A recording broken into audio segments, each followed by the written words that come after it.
Welcome back on capital news. चलिए देखते हैं दिल्ली की 25 फटाफट बड़ी खबरें। साथ ही डेली खबरों से अपडेट रहने के लिए चैनल को सब्सक्राइब करने के साथ वीडियो को लाइक करें। दिल्ली स्कूल शिक्षा विधेयक पारित, अभिभावकों ने विधानसभा पहुंचकर सीएम रेखा गुप्ता को दिया धन्यवाद। दिल्ली की शिक्षा व्यवस्था में ऐतिहासिक बदलाव लाने वाली दिल्ली स्कूल शिक्षा फीस निर्धारण और विनियम में पारदर्शिता विधेयक 2025 के पारित होने के बाद राजधानी के अलग अलग इलाकों से आए अभिभावक और संरक्षक मुख्यमंत्री रेखा गुप्ता से मुलाकात करने दिल्ली विधानसभा पहुंचे। इस अवसर पर अभिभावकों ने मुख्यमंत्री को धन्यवाद देते हुए कहा कि फैसला दिल्ली के मध्यम वर्गीय और आम परिवारों के लिए किसी संजीवनी से कम नहीं है। दिल्ली सरकार लाएगी देश की सबसे बेहतरीन फिल्म और पर्यटन पॉलिसी, मंत्री कपिल मिश्रा ने किया ऐलान। फिल्में किसी भी देश की ब्रांडिंग और संस्कृति दिखाने का मजबूत माध्यम है। दिल्ली सरकार देश की सबसे बेहतरीन फिल्म और पर्यटन पॉलिसी लाने वाली है। ये बात दिल्ली सरकार के कला, संस्कृति एवं भाषा और पर्यटन मंत्री कपिल मिश्रा ने NACUI ऑडिटोरियम में आयोजित सेलिब्रेटिंग इंडिया फिल्म फेस्टिवल में बतौर मुख्य अतिथि कही। 3 दिवसीय फिल्म फेस्टिवल के उद्घाटन सत्र में भारत सरकार के पूर्व मंत्री मुख्तार अब्बास नकवी, प्रसिद्ध फिल्म निर्माता मधुर भंडारकर, कलाकार मनोज जोशी, इशिता भट्ट समेत फिल्म जगत से जुड़ी कई प्रमुख हस्तियां भी मौजूद रही। रेलवे ने यात्रियों को दी गुड न्यूज, टिकट बुकिंग पर मिलेगी 20% छूट, फटाफट पड़े नियम और शर्तें। ट्रेन में सफर करने वाले यात्रियों के लिए अच्छी खबर है। अब रेलवे ने भीड़ भाड़ से बचने, परेशानी मुक्त बुकिंग सुनिश्चित करने, यात्रियों की सुविधा और त्योहारों के व्यस्त मौसम के दौरान भीड़ भाड़ को व्यापक दायरे में पुनर्वितरित करने तथा विशेष ट्रेनों सहित ट्रेनों का दोनों ओर से उपयोग सुनिश्चित करने के लिए, इसके अलावा त्योहारों के दौरान भीड़ भाड़ वाले क्षेत्रों के लिए रियायती किराए पर राउंड ट्रिप पैकेज नामक एक प्रायोगिक योजना तैयार करने का निर्णय लिया है। यह योजना उन यात्रियों पर लागू होती है जो नीचे दी गई निर्धारित अवधि के दौरान अपनी वापसी यात्रा चुनते हैं। हरिनगर में मूसलाधार बारिश से गिरी घर की दीवार, 3 बच्चों समेत 7 की मौत। जेतपुर के हरिनगर गांव में वर्षा होने की वजह से एक प्लॉट की बाउंड्री दीवार गिरने से उसके नीचे 2 बच्चों सहित 8 लोग दब गए। इस हादसे में 3 बच्चों सहित 7 की मौत हो गई है। प्राथमिक जानकारी के अनुसार मलबे में दबने से 8 वर्षीय रवीना, 8 वर्षीय हसीना, 7 वर्षीय रुखसाना, 30 वर्षीय ओबिउल और 40 वर्षीय मुतजली, 26 वर्षीय सफीकुली और 25 वर्षीय डोली शामिल है। दिल्ली में बारिश का कहर, 100 से ज्यादा उड़ानों में हुई देरी। राष्ट्रीय राजधानी में शनिवार को मूसलाधार बारिश हुई जिससे व्यापक जल भराव, यातायात जाम और उड़ानें बाधित हुई है, जिससे रक्षाबंधन का त्योहारी माहौल फीका पड़ गया। फ्लाइट राइड के अनुसार खराब मौसम के कारण कम से कम 105 उड़ानें देरी से चली। देरी से चली उड़ानों में से 13 दिल्ली के इंदिरा गांधी अंतर्राष्ट्रीय हवाई अड्डे आने वाली और 92 जाने वाली थी, जिससे यात्रा कार्यक्रम अस्त व्यस्त हो गया। दिल्ली एनसीआर में मूसलाधार बारिश, सड़कों के साथ हवाई उड़ानों पर भी पड़ा असर, सांसदों का घर हुआ पानी पानी। दिल्ली और एनसीआर समेत देश भर में आज रक्षाबंधन का त्योहार मनाया जा रहा है, पर वहीं दूसरी तरफ दिल्ली एनसीआर में सुबह हुई भारी बारिश ने जनजीवन को बुरी तरह से प्रभावित किया है। बारिश ने राष्ट्रीय राजधानी दिल्ली के अलावा नोएडा, फरीदाबाद और गुरुग्राम के कई इलाकों को पानी पानी कर दिया।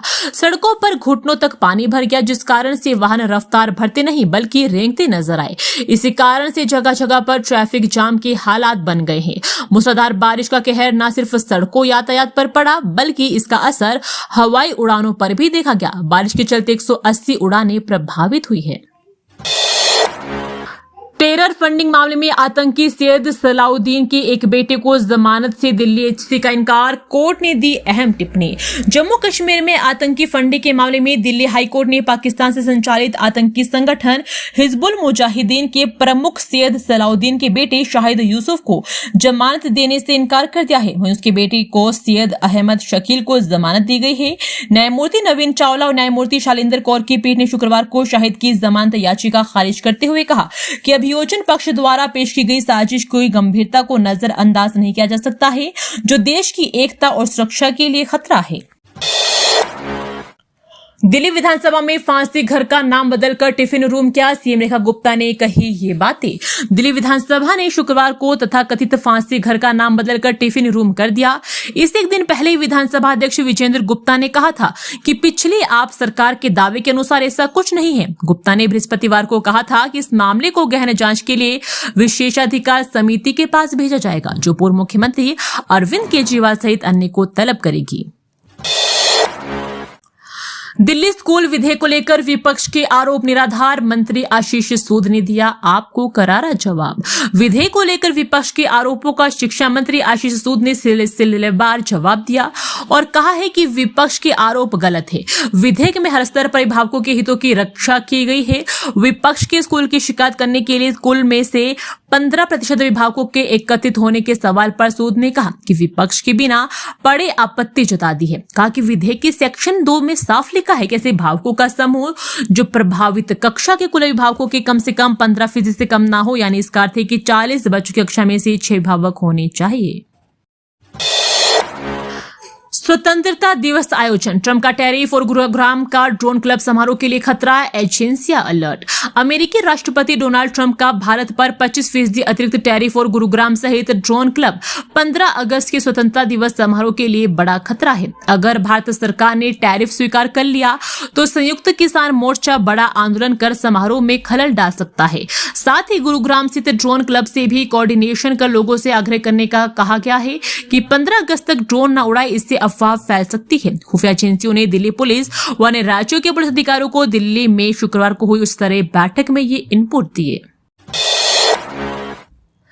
सीएम ने विधानसभा में पेश किया जीएसटी संशोधन विधेयक। मुख्यमंत्री रेखा गुप्ता ने शुक्रवार को दिल्ली वस्तु एवं सेवा कर विधेयक 2025 विधानसभा में प्रस्तुत किया। उन्होंने कहा कि इस विधेयक के माध्यम से सरकार ने टैक्स सिस्टम को सरल बनाने, अनुपालन को बढ़ावा देने और व्यापारियों और करदाताओं को राहत देने की अपनी प्रतिबद्धता दोहराई है। सीएम ने बताया कि संशोधन विधेयक के माध्यम से दिल्ली जीएसटी अधिनियम को केंद्र सरकार द्वारा पारित केंद्रीय जीएसटी अधिनियम में किए गए सुधारों के अनुरूप बनाया गया है, ताकि देश भर में टैक्स नियमों में एकरूपता आ सके। देश की शायद यह पहली सरकार थी जिसने पानी की बर्बादी बढ़ाई, प्रवेश ने आप पर बोला हमला। दिल्ली विधानसभा सत्र के दौरान शुक्रवार को जल मंत्री प्रवेश साहिब सिंह ने सदन को बताया कि जब तक हर जगह पूरी तरह से पानी नहीं पहुंचा देते तब तक बोरवेल चलते रहेंगे, बंद नहीं किए जाएंगे। उन्होंने सदन को बताया कि एनजीटी के निर्देशों के तहत बोरवेल सील किए जा रहे हैं, लेकिन सरकार जल्द ही बोरवेल रेगुलाइजेशन के लिए स्पष्ट और व्यवहारिक नीति लेकर आ रही है, ताकि इन्हें पानी की दिक्कत न हो। इस दौरान मंत्री ने यह भी संकेत दिया कि छूट लंबे समय तक के लिए नहीं है। होटलों आदि द्वारा बोरवेल से पानी निकाल कर मिसयूज कर रहे हैं, उन पर लगाम लगाने के लिए जल बोर्ड एनफोर्समेंट टीम बना रही है, क्योंकि ये पेनल्टी लगाई जा सके। डेंगू का कारगर इलाज संभव, दिल्ली एम्स के बायोटेक्नोलॉजी विभाग ने लेबोरेटरी स्टडी के जरिए किया यह दावा। डेंगू वायरस से जूझती दुनिया के लिए एम्स की एक नई स्टडी उम्मीद की किरण बनकर सामने आई है। वैज्ञानिकों ने पाया है कि हमारे शरीर में मौजूद एक खास micro RNA MIR 133A dengue virus की बढ़ोतरी रोकने में अहम भूमिका निभा सकता है। वहीं RBMX नामक एक प्रोटीन वायरस को बढ़ाने में मदद करता है।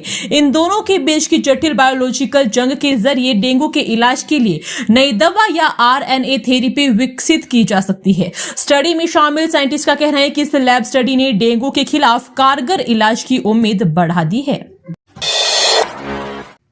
नौकरी लगवाने के नाम पर युवती से लाखों रुपए की ठगी, एम्स के 2 कर्मचारियों पर लगा आरोप। नौकरी लगवाने के नाम पर एक युवती से लाखों की ठगी का मामला सामने आया है। आरोप एम्स अस्पताल के 2 कर्मचारी पर लगा है। आरोपियों ने पीड़िता से नकदी के अलावा पेटीएम के जरिए भी 1 लाख की रकम ट्रांसफर करवाई थी।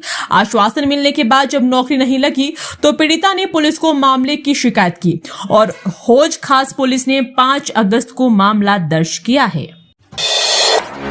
Janakpuri D block Sunday market shift होने से खिले लोगों के चेहरे। कई RWA के प्रयास के बाद जानकारी डी ब्लॉक के विष्णुदत्त मार्ग पर लगने वाले संडे मार्केट को मायापुरी की खजान बस्ती में शिफ्ट किया गया है। ऐसा होने से कई RWA ने राहत की सांस ली है। वहीं लोगों को अब डर सता रहा है कि संडे मार्केट यहां दोबारा ना आ जाए। RWA और लोगों के अनुसार इस मार्केट की वजह से वीकेंड उनके लिए सजा बन गया था।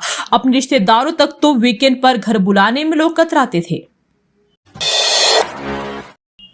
प्लास्टिक नियमों की नहीं हुई रक्षा, बाजारों में टूटा बंधन। रक्षाबंधन पर प्लास्टिक बैन का असर मिला जुला ही नजर आया है। कई जगहों पर मिठाई के डिब्बों को बटर पेपर में पैक किया गया। हालांकि इसके बावजूद कई मार्केट में इसका जमकर उल्लंघन होता भी दिखा। मिठाई विक्रेताओं के अनुसार ग्राहक की प्लास्टिक पेपर में मिठाई के डब्बों को पैक करने की डिमांड कर रहे हैं। बटर पेपर में कई बार मिठाई की चाशनी बाहर आने से बैग खराब हो जाता है। रक्षाबंधन पर लोग काफी दूर ट्रैवल करते हैं, जबकि प्लास्टिक शीट का कोई विकल्प भी नहीं दिया गया है। बटर पेपर इसका विकल्प नहीं बन पा रहा है। 2 ड्रग पेडलर किए गए गिरफ्तार, आरोपियों के पास से अफीम भी बरामद। नॉर्थ वेस्ट जिले की नारकोटिक्स टीम ने 2 ड्रग पेडलर्स को गिरफ्तार किया है। उनके पास से 1.081 किलोग्राम अफीम बरामद की गई है। इसके साथ तस्करी में इस्तेमाल बाइक भी बरामद हुई है। आरोपी की पहचान गुरुग्राम निवासी रंजित 25 वर्षीय और राजेश सिंह 21 वर्षीय के तौर पर हुई है। दोनों पिछले कुछ महीनों से इस धंधे में शामिल हुए हैं। अब दिल्ली में आएगी बाढ़, वजीराबाद और हथीनी कुंड बैराज से छोड़ा गया यमुना का पानी, खतरे के निशान के पास पहुंचा जलस्तर। दिल्ली में यमुना का जलस्तर पुराने रेलवे पुल पर सुबह 9 बजे 204.40 मीटर के स्तर पर पहुंच गया, जो कि 204.50 मीटर के चेतावनी स्तर के करीब है। दिल्ली के अधिकारियों ने कहा कि यमुना की स्थिति अब नजर रखी जा रही है। सभी संबंधित एजेंसियों को दिल्ली में बाढ़ जैसी स्थिति से निपटने के लिए एहतियाती कदम उठाने को भी कहा गया है। ट्रिपल मर्डर से दिल्ली के करावल नगर में मचा हड़कंप, महिला और 2 बच्चों की हत्या, आरोपी पति गिरफ्तार। राजधानी दिल्ली के करावल नगर इलाके में ट्रिपल मर्डर से हड़कंप मच गया। एक शख्स ने पत्नी और 2 बच्चों की हत्या कर दी। घटना को अंजाम देने के बाद आरोपी मौके से फरार हो गया। पुलिस मामले की जांच में जुट गई है। जानकारी के मुताबिक आरोपी प्रदीप ने पत्नी जयश्री के साथ विवाद के बाद इस हत्याकांड को अंजाम दिया। प्रदीप ने पत्नी जयश्री और दोनों बेटियों की हत्या कर दी और मौके से फरार हो गया और दोनों बेटियों की उम्र 7 साल और 5 साल है। दिल्ली एनसीआर में लग सकता है ट्रैफिक जाम, जाने कैसे बचे, ट्रैफिक एडवाइजरी देखकर ही निकले।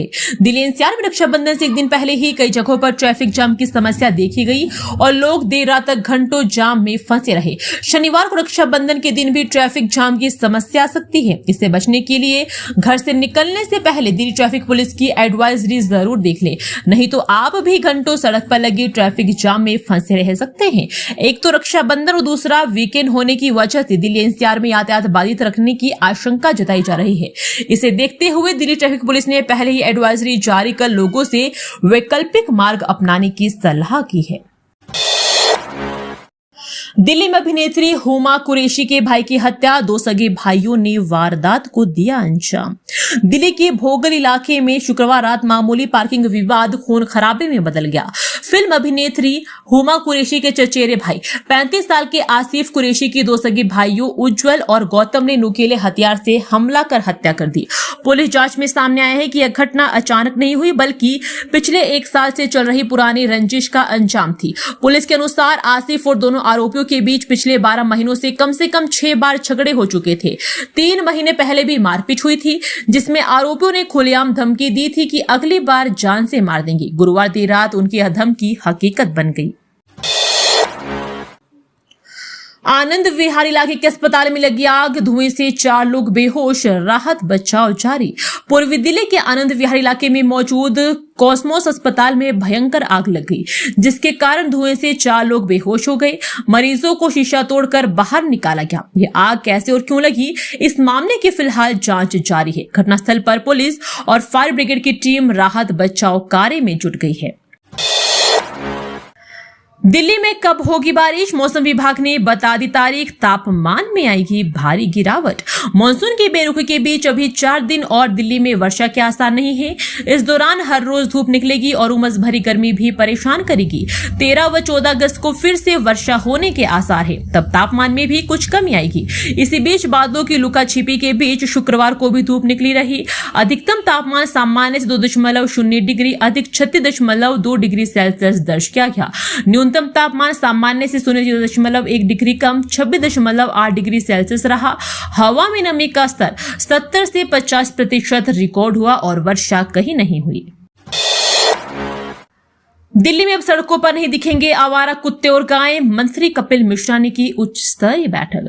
राष्ट्रीय राजधानी में बेसहारा पशुओं की बढ़ती समस्याओं से निपटने के लिए शुक्रवार को सचिवालय में दिल्ली के विकास मंत्री कपिल मिश्रा ने एक उच्च स्तरीय बैठक की अध्यक्षता की। यह बैठक विशेष रूप से बेसहारा कुत्तों के प्रबंधन और कल्याण पर केंद्रित रही। बैठक में एनिमल हस्बेंड्री यूनिट, नगर निगम के पशु चिकित्सा विभाग और विकास विभाग के वरिष्ठ अधिकारियों के साथ साथ कई एनजीओ और एनिमल बर्थ कंट्रोल केंद्रों के प्रतिनिधियों ने भी भाग लिया। पूर्व सांसद और प्रसिद्ध पशु अधिकार कार्यकर्ता मेनका गांधी भी बैठक में शामिल हुई और अपने अनुभव के आधार पर महत्वपूर्ण सुझाव साझा किए।